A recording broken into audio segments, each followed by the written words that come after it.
tema de hoje: que venha o meu reino. Que venha o meu reino. Vivemos no tempo onde o que eu quero é mais importante. As pessoas hoje vivem em função de se satisfazer. Isso é errado? Não. Desde que isso não afete a tua vida, o teu relacionamento com Deus e com as outras pessoas.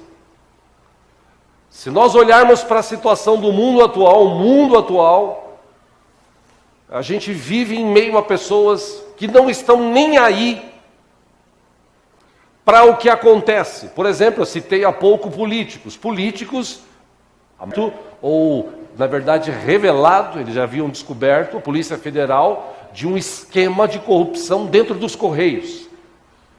E tirando os Correios, tirando a Petrobras, que são todas estatais, e outras empresas estatais que foram roubadas, a maioria dessas pessoas, a mentalidade delas era o seguinte: que venha o meu reino, eu quero satisfazer a minha vida.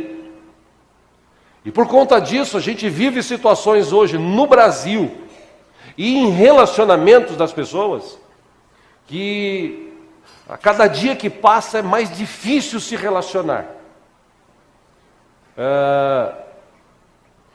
Nesse tempo que a gente está vivendo de venha o meu reino, quando Jesus veio lá atrás, Jesus, o que ele mais tratou no seu primeiro sermão, na sua primeira ministração, o que ele mais tratou foi sobre relacionamentos. Jesus falou bastante sobre relacionamentos. Por quê? Porque quando ele chegou, ele encontrou uma situação assim: religiosos, excluídos da sociedade, doentes, aflitos, amargurados. E essas pessoas que poderiam ter acesso a Deus e a sua misericórdia, elas não tinham. Por quê? Porque havia sempre uma divisão. Os religiosos, eles queriam sempre o seu reino. Eles se achavam melhor do que todo mundo, eles se achavam o máximo, eles nem se relacionavam direito com as outras pessoas. Por exemplo, se alguém que não fosse judeu quisesse entrar numa sinagoga para ler algum texto, para ver, era impossível isso acontecer. Quando Jesus chega e ele vê toda essa situação, veja, ele não chegou de repente, ele cresceu nesse meio, ele foi criado nesse meio. Mas quando ele assume a sua identidade e começa a falar sobre relacionamentos, é interessante que no Sermão do Monte, em Mateus capítulo 5, quando ele começa o seu sermão, quando ele começa a tratar com aquelas centenas de milhares de pessoas que estavam ali para ouvi-lo, ele começou a falar algumas coisas relacionadas a relacionamentos. Por exemplo, acompanhe aqui no telão, em Mateus capítulo 5, no versículo 38 em diante, Jesus falou sobre vingança. Não se vingue dos outros. Qual foi a dica? Vocês ouviram o que foi dito: olho por olho e dente por dente. Versículo 39, Jesus diz: mas eu lhes digo, não resistam ao perverso. Se alguém o ferir na face direita, ofereça-lhe também a outra. 40, se alguém quiser processá-lo e tirar-lhe a túnica, deixe que leve também a capa. 41, se alguém o forçar a caminhar com ele 1 milha, vá com ele 2. 42, dê a quem lhe pede e não volte as costas àquele que deseja pedir-lhe algo emprestado. Esses dias eu até vi um meme, né? Foi um barato de alguém assim, era até um desenhinho, né? Fizeram um meme, mas fizeram um desenhinho de alguém assim, sozinho, um monte de gente assim, de bonequinho, e um bonequinho no meio: eu estou precisando de R$100 emprestado. Ele ia para cá, a multidão sumia. Aí ele vinha para cá, a multidão também sumia. Não sei se vocês viram isso daí, né? Porque é assim hoje em dia, quando você precisa de alguma coisa, a pessoa fala: eu não quer, não ouvi. E Jesus está falando: se relacione, aprenda a se relacionar. E eu já preguei sobre isso aqui no passado. A gente também precisa aprender a ouvir não. A gente precisa aprender a ouvir não. A gente está muito mal acostumado a ouvir sim, sim, sim, sim, sim. Aí você chega na igreja, tudo que você quer que Deus te dá. E quando Deus fala não, e Deus fala não, Deus fala sim, espere e não. E quando ele fala não, aí a pessoa fala, nossa, Deus é ruim, Deus é isso, aquilo outro. Quando uma pessoa fala não, poxa, Deus é, esse parente aí é ruim, o cara está cheio de dinheiro e não me faz nada. Jesus está falando sobre relacionamentos. E quando ele fala assim, nesse sermão, vocês precisam parar com esse negócio de ser vingativos. Segundo ponto, ele fala sobre amar os inimigos. Mateus 5,43, ele disse, vocês ouviram o que foi dito, ame o seu próximo e odeie o seu inimigo. Mas eu lhes digo, e é interessante, irmãos, um adendo aqui, que se você puxar no Velho Testamento, em nenhum momento no Velho Testamento está dizendo assim, odeie o seu inimigo. Se você pegar lá no livro de Levítico, se você pegar o livro de Deuteronômio, se eu não me engano, Levítico é certeza, você nunca vai usar essa expressão assim, odeie o seu inimigo. Lá está dizendo a mesma coisa que Jesus falou, ame. Só que com o passar do tempo, as coisas vão virando, o inimigo consegue trazer mentalidade diferente para as pessoas. Então, o que eles estavam ouvindo? O que Jesus falou, vocês ouviram o que foi dito, ame o seu próximo e odeie o seu inimigo. Mas eu lhes digo, amem os seus inimigos e orem por aqueles que os perseguem, para que vocês venham a ser filhos de seu Pai que está nos céus. Porque Ele faz raiar o seu sol sobre maus e bons e derrama chuva sobre justos e injustos. Se vocês amarem aqueles que os amam, que recompensa vocês receberão? Até os publicanos fazem isso. E se saudarem apenas os seus irmãos, o que estarão fazendo demais? Até os pagãos fazem isso. Portanto, sejam perfeitos como perfeito é o Pai Celestial de vocês. Ele continua falando de relacionamento no mesmo sermão. Mateus agora capítulo 6, versículo 1, ele diz o seguinte, tenham cuidado de não praticar as suas obras de justiça. E é interessante que esse obras de justiça ele está entre aspas, né? Ele diz o seguinte, diante dos outros para serem vistos por eles.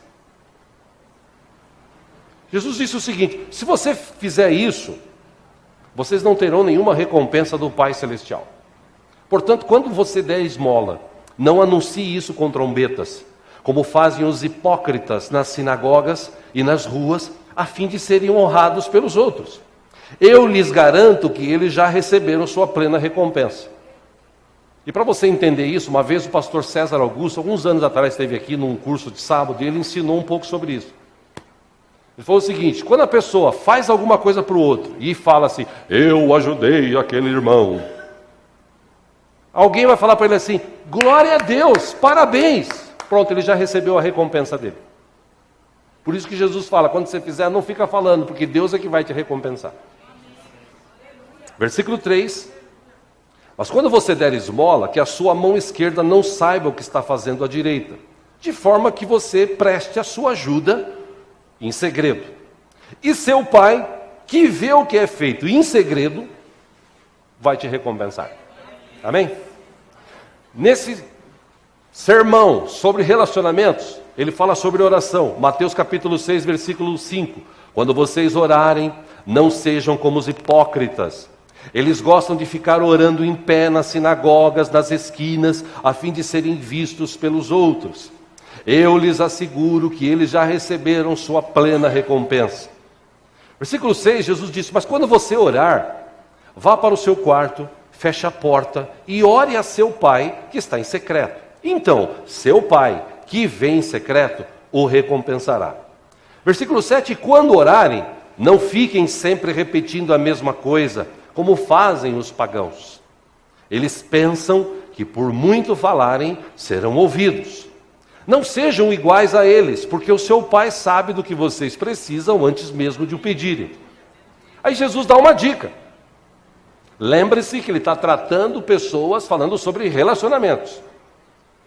Ele diz o seguinte, vocês orem assim, Pai nosso, que estás nos céus, santificado seja o teu nome, venha o teu reino, seja feita a tua vontade, assim na terra como no céu.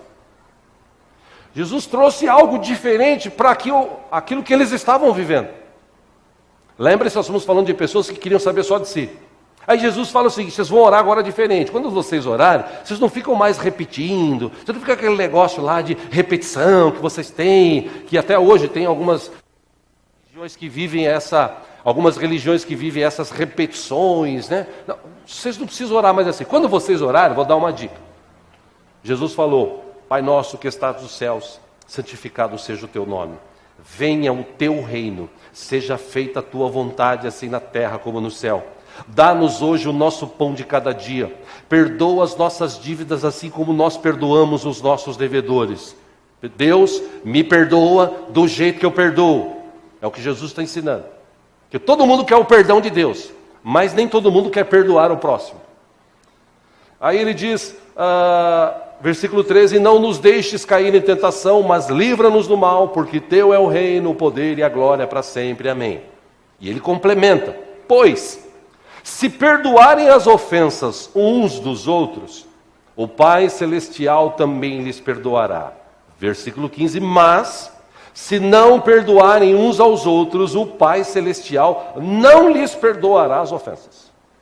Então a oração que a gente faz para Deus, nesse caso, é condicional. Como assim? Eu coloco uma condição: Deus me perdoa do jeito que eu perdoo. Então nós temos que adquirir essa capacidade de a gente se relacionar e se perdoar. Que, como a gente já disse aqui, numa igreja que tem muitas pessoas, às vezes acontece treta, às vezes acontece discussão, às vezes acontece o problema. O que eu vou fazer? Eu vou ficar num canto assim: eu não vou com a cara daquela irmã. Ainda bem que lá no céu vai ter muita gente. Não vou nem olhar para a cara dela. Jesus! Vai ser difícil entrar nos céus.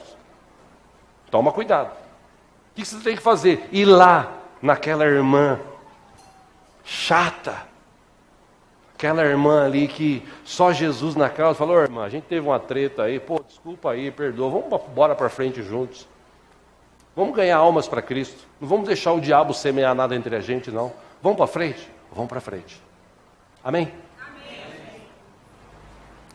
Jesus também, falando sobre relacionamentos, ele falou sobre jejum. Ele falou sobre juntar tesouros na terra.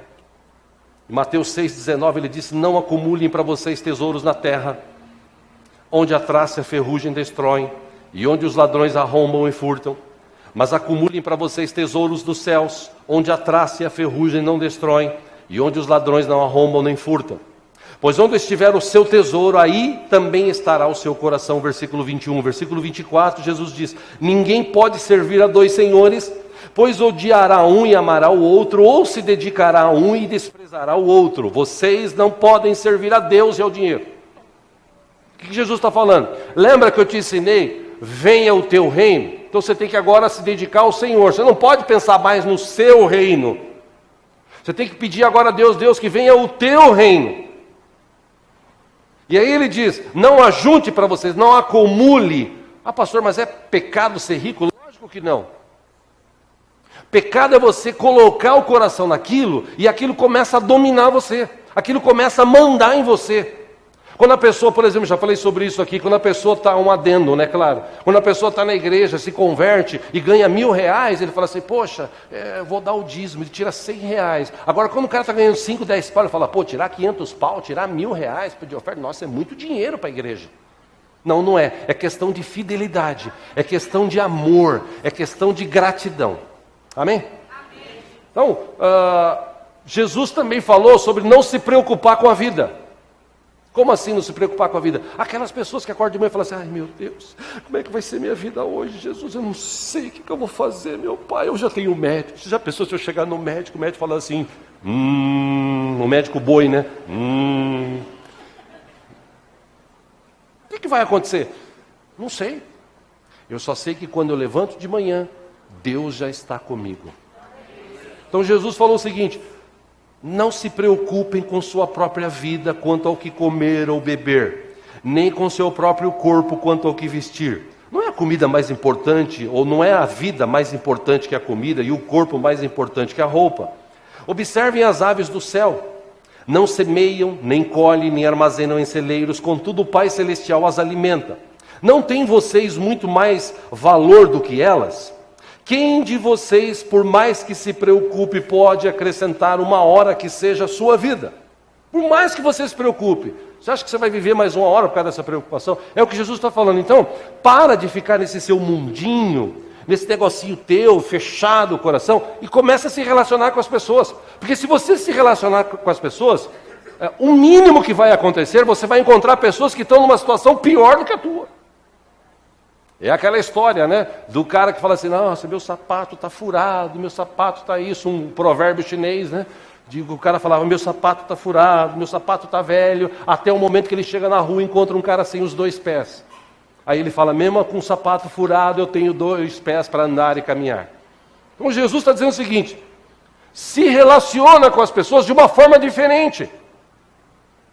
Para de ficar aí odiando, para de ficar jogando praga, para de ficar com mimimi, ninini, para com isso, se relaciona, não põe teu coração na riqueza. O Pai Celestial sabe o que você precisa, o Pai Celestial vai sempre te abençoar, a bênção do Senhor, como disse Salomão, e enriquece, não acrescenta dor alguma, o Pai estará com você. É o que Jesus está ensinando. E se a gente continuar no capítulo 7 de Mateus, ele falou sobre julgar o próximo. Relacionamento. Ele falou sobre persistir na oração, relacionamento com Deus, que às vezes você está triste e fala assim, hoje eu não vou orar porque Deus esqueceu de mim. Não, se aprofunde, ore, busque, faça mais. Jesus falou sobre porta estreita, porta larga, Jesus falou sobre dar frutos, você foi chamado para ser uma bênção, amém? Amém. Quem crê nessa palavra aqui? Amém. Fala para o irmão do teu lado, meu irmão, você foi chamado para ser uma bênção. Fala para ele, você foi chamado para dar frutos.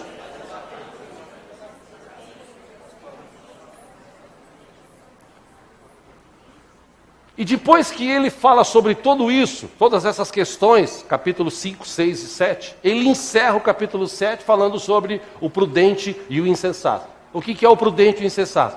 Prudente é aquele que ouve e põe em prática. Aí ele dá um exemplo, o cara construiu uma casa, com um alicerce, tudo bonitinho, veio a chuva, veio o temporal, e por isso Jesus está dizendo que a gente vai passar por chuvas, por temporais, mas ainda assim, glória a Deus, Ele está conosco, a nossa casa vai ficar firme se a gente estiver sempre relacionado com Jesus, sempre estruturado em Jesus. Mas também tem um insensato, aquela pessoa que não tem senso, que ele constrói a casa na areia, vem a chuva e derruba. Então Jesus está dizendo o seguinte, se vocês praticarem essas minhas palavras, vocês vão ver como a vida de vocês vai mudar. E depois que ele encerra esse sermão, que ele fala sobre todos esses assuntos, no capítulo 8, o que é mais legal, ele começa a pôr em prática tudo que ele ensinou. Ele começou a marcar a vida das pessoas.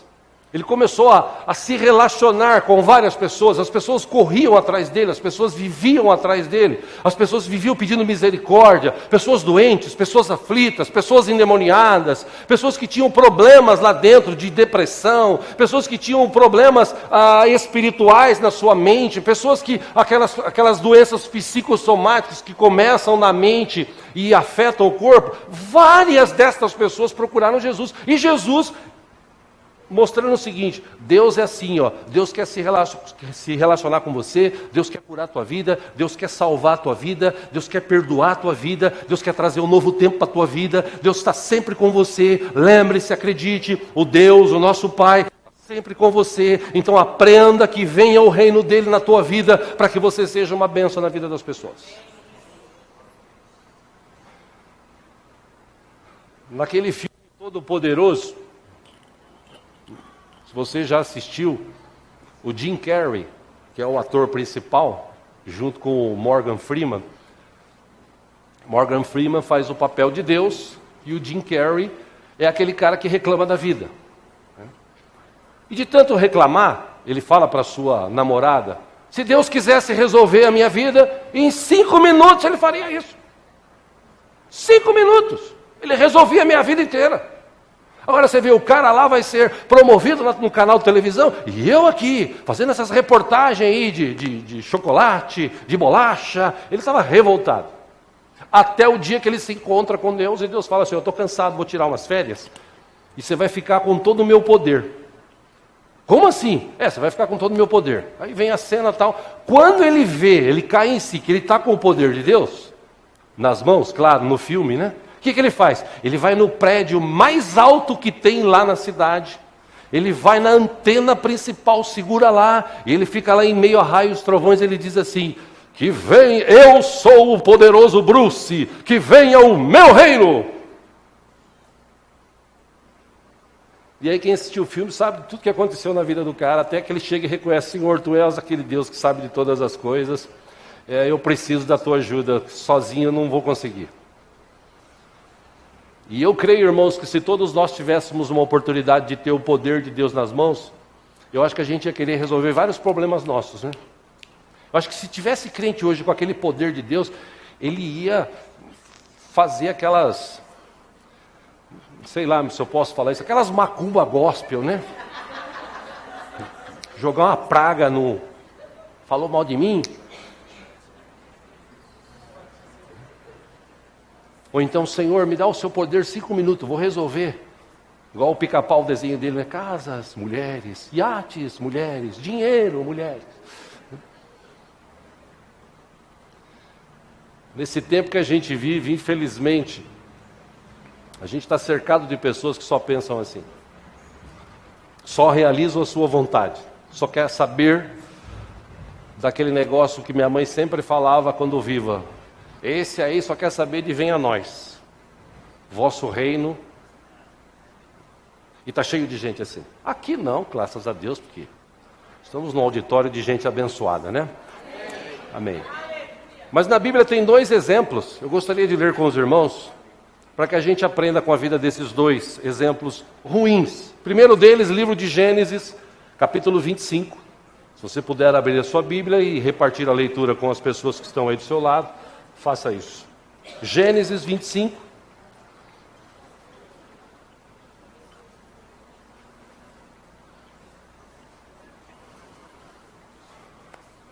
Gênesis 25, às 11h25. É só porque eu olhei lá, tá, gente? Não tem nada de esquema, não. É só porque eu olhei no relógio desse horário. Gênesis capítulo 25, versículo 27, conta a história dos filhos que Isaac teve. Os meninos cresceram, não vou ler aqui desde o começo para a gente ganhar tempo. Esaú tornou-se caçador habilidoso e vivia percorrendo os campos, ao passo que Jacó cuidava do rebanho e vivia nas tendas. 28, Isaac preferia Esaú. Por que Isaac preferia Esaú? Porque gostava de comer as suas caças. Aí a mãe, Rebeca, preferia Jacó. 29, certa vez, quando Jacó preparava um ensopado, Esaú chegou faminto, voltando do campo, 30, e pediu-lhe: dê-me um pouco desse ensopado vermelho aí, estou faminto. Por isso também foi chamado de Edom. Edom, traduzindo, quer dizer vermelho.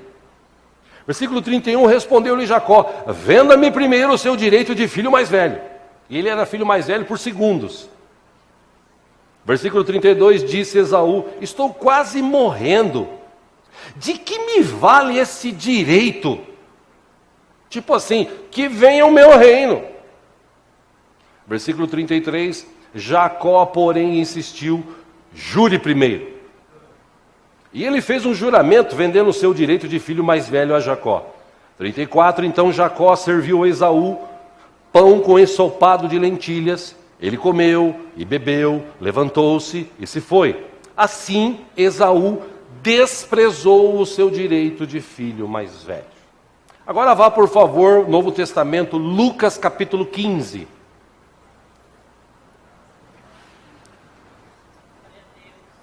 Quinta passada, pastor Jonas esteve aqui. Aliás, lembro, próxima quinta, pastor Robson Camisotti estará conosco aqui.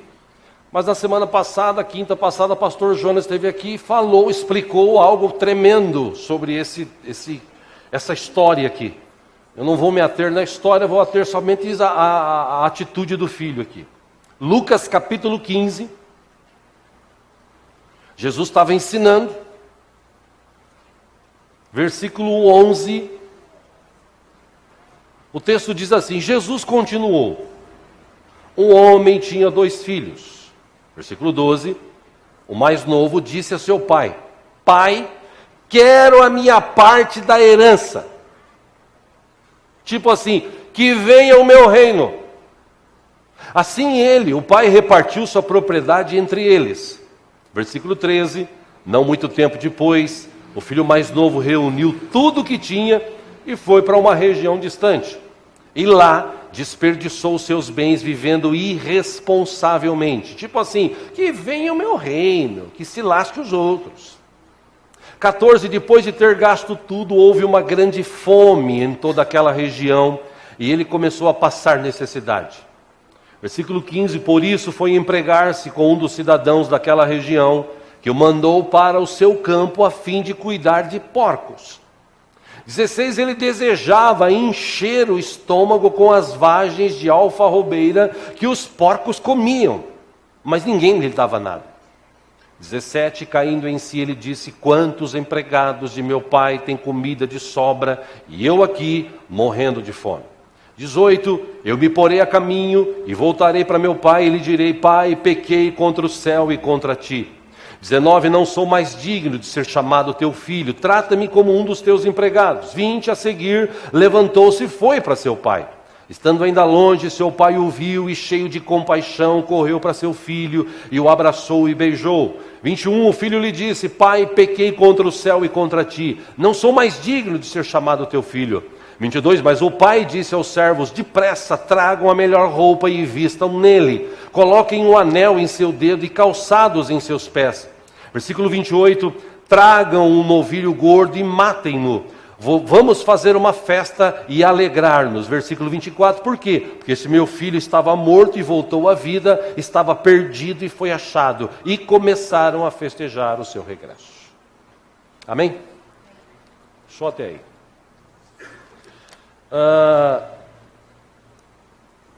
Geralmente, irmãos, herança você recebe depois que o pai e a mãe morrem. Sim ou não? Sim. Nesse caso, esse filho, ele não estava nem aí para o pai dele. Nem aí para a mãe, nem para o irmão, nem para ninguém. Ele queria o seu reino. Então o que ele faz? Pai, eu quero a minha herança. Eu nunca falei isso para o meu pai. E mesmo se viesse a falar, tomaria um tapão, um soco, alguma coisa assim. Meu pai jamais faria o que esse pai fez. Mas como é uma história didática que Jesus está ensinando acerca do nosso Pai Celestial, veja a ousadia desse cidadão que chega no seu pai. Em outras palavras, ele diz assim: que venha o meu reino. Eu não quero saber se o senhor tem dinheiro, não tem. Eu não quero saber se o senhor é isso. Eu não quero saber de nada. Eu quero é curtir a vida doidado. Infelizmente, meus irmãos, a gente vive no meio de pessoas hoje em dia que estão vivendo exatamente assim. Que venha o meu reino. Eu preciso primeiro satisfazer, resolver as minhas questões. Certa vez eu ouvi um comentário de alguém que falou para alguém relacionado ao meu irmão mais novo, pastor Marcos. E esse alguém disse o seguinte: eu admiro meu tio e admiro meu pai, porque eles se dedicam há muitos anos na obra de Deus. Eu admiro. Só que eu não faria isso. Porque eles não viajam, eles não curtem a vida, eles... E quando eu ouvi isso, eu não vou falar que eu fiquei triste, porque são poucas coisas hoje que me entristecem. Mas isso me levou a refletir a escolha, o foco das pessoas hoje em dia. Quer dizer que se você opta por servir a Deus, por estar na igreja,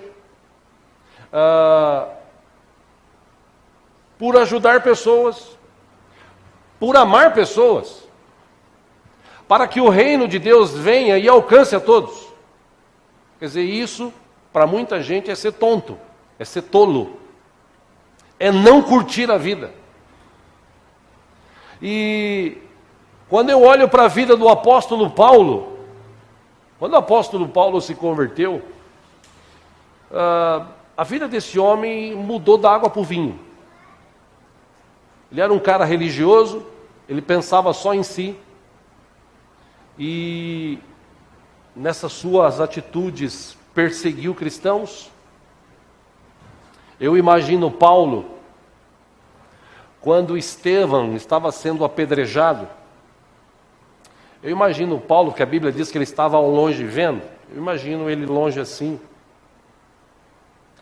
bem feito. Quem mandou falar desse Jesus? Eu tenho as cartas aqui, eu faço o que eu quero. E vou pegar muito mais. Até o dia que ele está caminhando para uma outra cidade, e nesse meio do caminho ele encontra Jesus. E quando ele encontra Jesus, ele fica cego. A Bíblia diz que durante 3 dias na sua cegueira ele ficou meditando, ele nem comeu, ele nem se alimentou, ele ficou pensando, meditando, tentando ouvir, até que alguém, até com medo, foi lá e orou por ele, e as escamas caíram como escamas dos seus olhos, e ele voltou a ver. E nessa de voltar a ver, ele começou a se relacionar com Deus diferente. Aí ele começou, em vez de odiar pessoas, ele começou a amar pessoas. E é interessante que, como eu já disse aqui, alguns historiadores chegaram à conclusão de que o apóstolo Paulo, o que ele realizou na sua carreira como evangelista, os outros 11 ou 12, juntando tudo que eles fizeram, não chega em tudo que Paulo fez. Porque Paulo, eu imagino, depois que ele se converte, fala assim: agora eu vou viver o que Cristo quer que eu viva. Aí você fala assim, mas ele abandonou o trabalho dele? Não, ele tinha o seu trabalho. Talvez ele não tinha uma família numerosa, mas ele tinha família. E pelo menos pai e mãe ele deveria ter, porque ele não veio dos céus direto, ele deve ter nascido de um homem e de uma mulher. Então, quando você olha para a vida do apóstolo Paulo, quando ele conhece a Deus, quando ele tem esse relacionamento com Jesus, conhece Jesus, e eu entendo que essa oração de Jesus veio no coração dele: Senhor, que venha o teu reino, que seja feita a tua vontade. Ele começa a viver um tipo de relacionamento diferente com pessoas. Então ele, de alguma forma, ele quer alcançar pessoas, ele quer que as pessoas conheçam o Jesus que ele conheceu. Ele quer que as pessoas tenham a experiência que ele teve com Jesus. Ele quer. Então o que ele faz? Ele caminha, ele visita, ele abre igrejas, ele converte o coração de pessoas através, claro, do poder de Cristo Jesus. Algumas coisas aqui, só para você se lembrar, ele teve de descer em um cesto para fugir de uma prisão. Ele foi expulso de Antioquia pelos poderosos da cidade, que ele começou a falar de Jesus. Ele foi apedrejado quase até a morte numa cidade chamada Listra. E ele se fingiu de morto para não morrer. Ele estava todo ensanguentado e foi apedrejado. Quando o pessoal viu que o pessoal está morto, o pessoal saiu e ele se levantou arrebentado e foi embora. Ele, na Macedônia, foi açoitado. Ele foi preso, amarrado com os pés com um tronco. Ele foi perseguido pelos religiosos de Tessalônica porque tinha ensinado na igreja de Bereia. Ele, por pregar contra falsos deuses em Éfeso, ele ficou em meio a uma grande confusão na cidade, que queriam até matá-lo, queriam destruí-lo, queriam acabar com a raça dele.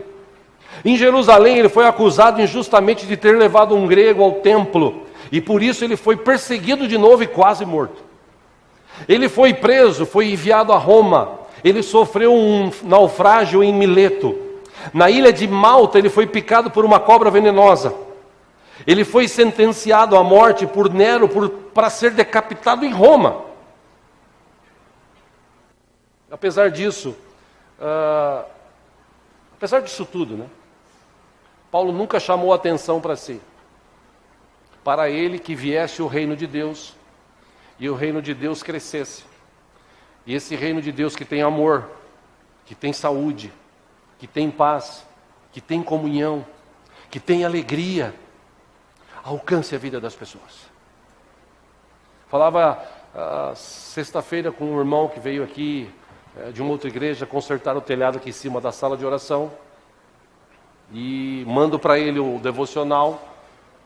A gente estava conversando e eu falei para ele: como é que pode alguém que está dentro de uma prisão, açoitado, ou seja, com as costas marcadas, com os pés amarrados num tronco, com as mãos acorrentadas, como pode uma pessoa dessa pedir caneta e papel e escrever cartas? E quando ele escreve para Filipenses, capítulo 4, versículo 8, alegrai-vos sempre no Senhor. Outra vez digo, alegrai-vos no Senhor. Ele estava preso. Como é que um cara que está preso pode sentir alegria? Que foi o tema do devocional da semana que passou. Só quem conhece Jesus. Só quem conhece Jesus pode, mesmo em meio a provações, a dificuldades, lutas, ele ainda vive alegre, ele vive contente, ele vive certo, convicto de que Deus está com ele, de que Deus sustenta a vida dele, e ele vai ser uma bênção para os outros. Quero encerrar aqui algumas considerações aqui finais. Porque a pergunta que eu quero te fazer é o seguinte: o que precisa acontecer nas nossas vidas para a gente acordar? O que precisa acontecer nas nossas vidas para a gente despertar? Para a gente parar de ficar como o mundo que venha o meu reino? O que precisa acontecer? Bom, para te ajudar a pensar sobre isso, às vezes a gente sofre perdas. Esaú sofreu uma grande perda. Gênesis capítulo 27, acompanha aqui no telão, versículo 30.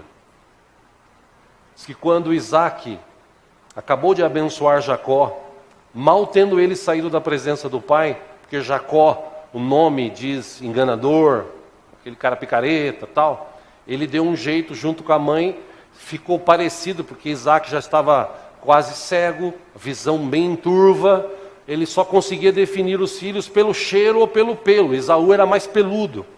Então a mãe armou um esquema de colocar peles no seu filho preferido Jacó, para que ele tivesse a bênção. Então ele vai, se apresenta lá, e Isaac, ele fica assim: pô, eu acho que é você, o teu cheiro não é muito igual, mas eu acho que é você, pelo menos está cheio de pelo, então eu vou te abençoar.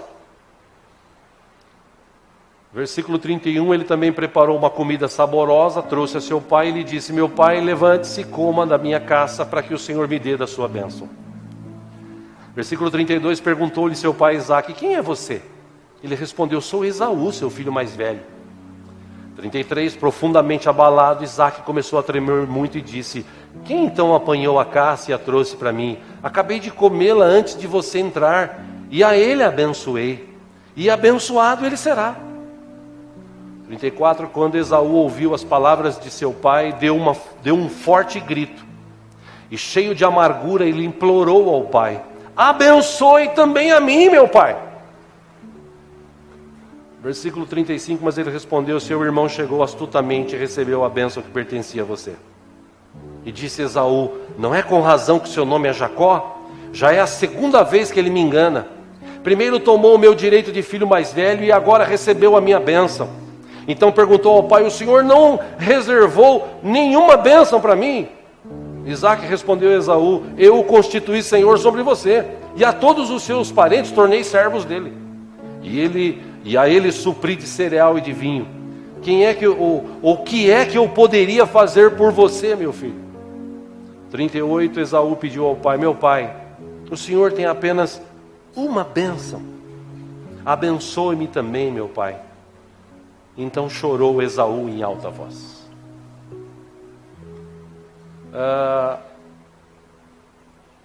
Jacó foi astuto. Guarde isso no teu coração.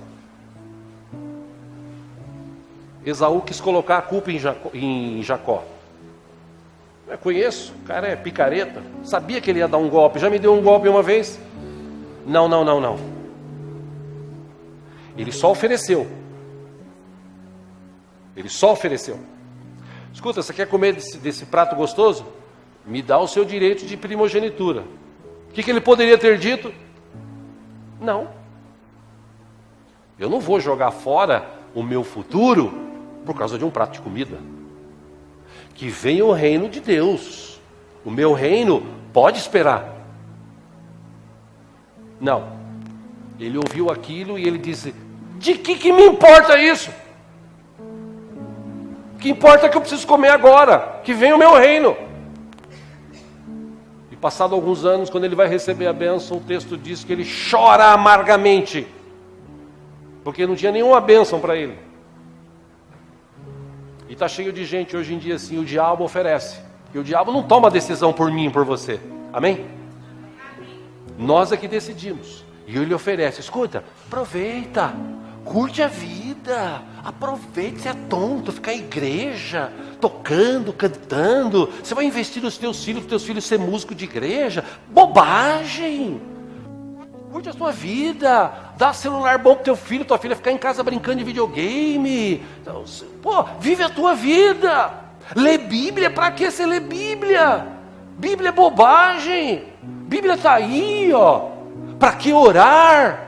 Para que ajudar pessoas? Deixa as pessoas se lascar. Cada um está na situação que escolheu.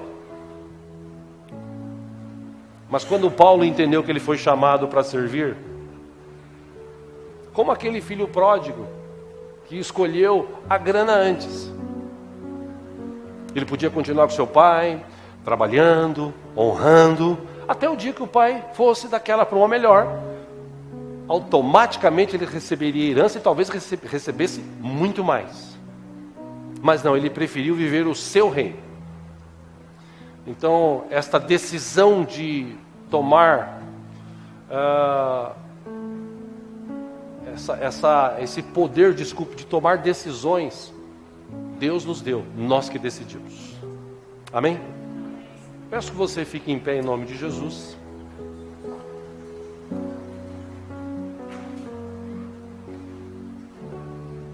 Lembre que nós somos chamados para ser uma bênção. Quem recebe o devocional, num dos devocionais dessa semana, conta a história de um feito de Paulo. Tinha um homem chamado Filemão, homem rico, senhor de muitos escravos, que se converteu através do ministério de Paulo. E na casa desse cara que se converteu, rico, cheio de escravos, começou-se cultos, fazer cultos. E depois se tornou uma igreja. Certa vez, um dos escravos dele, desse homem Filemão, chamado Onésimo, ele escapou, fugiu. Não quero mais ser mais escravo. E ele fugiu para Roma, onde Paulo ia ser decapitado. Lá em Roma, descobriram que ele era fugitivo, que ele era escravo fugitivo. Prenderam ele e colocaram na mesma prisão que Paulo. Aí Paulo estava lá triste, aflito, amargurado. Oh vida, oh dor. Oh meu Deus. Estou preso, acorrentado. Vão cortar minha cabeça, Senhor. Por quê, meu Deus? Paulo estava lá. Quando o Onésimo chegou perto dele, ele falou assim: você conhece Jesus? Olha, eu acho que eu ouvi falar quando você estava lá na casa do meu... Pois é, esse Jesus, ele é tão bom. Ele mudou a história da minha vida. Eu imagino esse cara olhando para ele e falando assim: mudou? Você está preso, acorrentado? Por sim, mudou. Isso aqui são leves e momentâneas provações. Porque daqui a pouco eu vou estar na presença de Deus e vou viver a eternidade com Ele. Você precisa conhecer esse Jesus. Esse Jesus pode mudar a história da tua vida. É mesmo? Pode. Pode até te libertar da escravidão. Ah, ele vai libertar? Não, ele pode te libertar da escravidão do pecado. Você não precisa mais ser mais escravo do pecado. A morte não terá mais domínio sobre você. Você pode até morrer, mas se você morrer, você vai um dia ressuscitar e estar na presença de Deus. E ele fala, pois então, eu quero esse Jesus. E aí eu quero ler com vocês, para a gente encerrar aqui. Pega a sua Bíblia. Livro de Filemon. Pastor, tem na Bíblia? Tem, acha aí. É lá no finalzinho da Bíblia.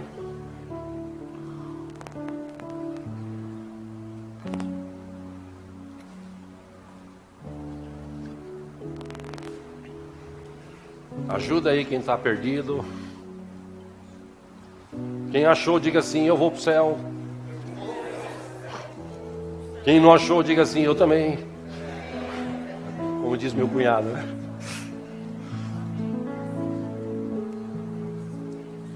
Amém? Achamos aí? Amém. Veja o que Paulo escreve para Filemon. Versículo 1. Capítulo 1 apenas. Versículo 1. Paulo, prisioneiro de Cristo Jesus, e o irmão Timóteo, a você, Filemon, nosso amado cooperador. Versículo 2. A irmã Áfia, a Arquipo, nosso companheiro de lutas, e a igreja que se reúne com você em sua casa.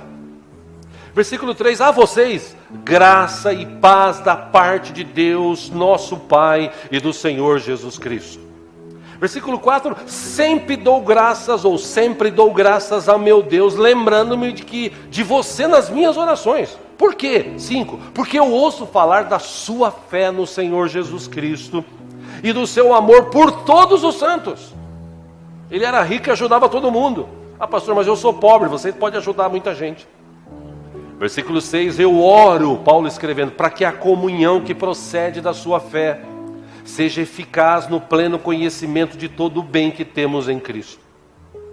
Seu amor me tem dado grande alegria e consolação, porque você, irmão, tem reanimado o coração dos santos, aquele cara que incentivava todo mundo, era aquele cara fantástico. Aí Paulo intercede por Onésimo, por isso 8, mesmo tendo em Cristo plena liberdade, para mandar que você cumpra o seu dever. 9, eu prefiro fazer um apelo com base no amor. Eu, Paulo, já velho, e agora também prisioneiro de Cristo Jesus. 10, apelo em favor do meu filho Onésimo, que gerei enquanto estava preso. Versículo 11, antes ele lhe era inútil, mas agora é útil, tanto para você, quanto para mim. Versículo 12, mando-o de volta a você, como se fosse o meu próprio coração. Versículo 13, eu gostaria de mantê-lo comigo, para que me ajudasse em seu lugar, enquanto estou preso por causa do Evangelho. 14, mas não quis fazer nada sem a sua permissão, para que qualquer favor que você fizer seja espontâneo, e não forçado. Versículo 15, talvez ele tenha sido separado de você por algum tempo, para que você o tivesse de volta para sempre.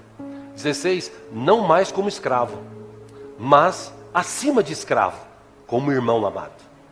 Para mim, ele é um irmão muito amado, e ainda mais para você, tanto como pessoa, quanto como cristão. 17, assim, se você me considera companheiro na fé, receba-o como se estivesse recebendo a mim. 18, se ele o prejudicou em algo, ou lhe deve alguma coisa, ponha na minha conta. 19, eu, Paulo, escrevo do próprio punho, eu pagarei, para não dizer que você me deve a própria vida. 20, sim, irmão, eu gostaria de receber de você algum benefício por estarmos no Senhor. Reanime o meu coração em Cristo. 21, escrevo-lhe, certo de que você me obedecerá, sabendo que fará ainda mais do que lhe peço. 22, além disso, prepare-me um aposento, porque graças às suas orações, espero poder ser restituído a vocês. 23, Epáfras, meu companheiro de prisão, por causa de Cristo Jesus, envia-lhe saudações, assim também como Marcos, Aristarco, Demas e Lucas, os meus cooperadores. 25 e último, a graça do Senhor Jesus Cristo seja com o espírito de todos vocês. O Paulo na prisão, o que ele podia ter falado? Meu, você era preso, né? Fugiu, bem feito, foi preso. Vai se lascar agora também. Não, ele fala de Jesus. Ele ama aquela pessoa. E quando aquela pessoa se converte, recebe liberdade, ele pega um papel, uma caneta e escreve para o seu amigo lá, que era o senhor dele. Fala assim, meu, perdoa esse cara. Recebe ele como se estivesse recebendo a mim. E se ele está devendo alguma coisa, põe na minha conta que eu pago. Mas recebe ele. Tem misericórdia dele. Não recebe ele mais como escravo. Recebe agora como irmão em Cristo Jesus, porque nós somos irmãos em Cristo Jesus. Tipo assim, que venha o reino do Senhor sobre a minha e a tua vida. Lembra-se daquela minha tese que eu defendo já há anos, né? Quanto mais você se preocupar com os outros, menos problemas você terá. Eu falo isso por mim. Quanto mais você se preocupar, se doar pelos outros, orar pelos outros, você não precisa nem orar por você. Não precisa nem orar por você. Ore pelos outros. Você vai ver o que Deus vai fazer na tua vida. A questão é que hoje, no meio que a gente vive, as pessoas hoje elas querem saber do seu reino, a sua vida, a sua vontade. E nós não fomos chamados, nós somos chamados para ser uma bênção. Que venha o reino do Senhor Deus, nosso Pai. Que venha sobre nós, que entre em nós e que gere em nós esse desejo de ser uma bênção. Você foi chamado para ser uma bênção. Amém? Feche os teus olhos, vamos orar.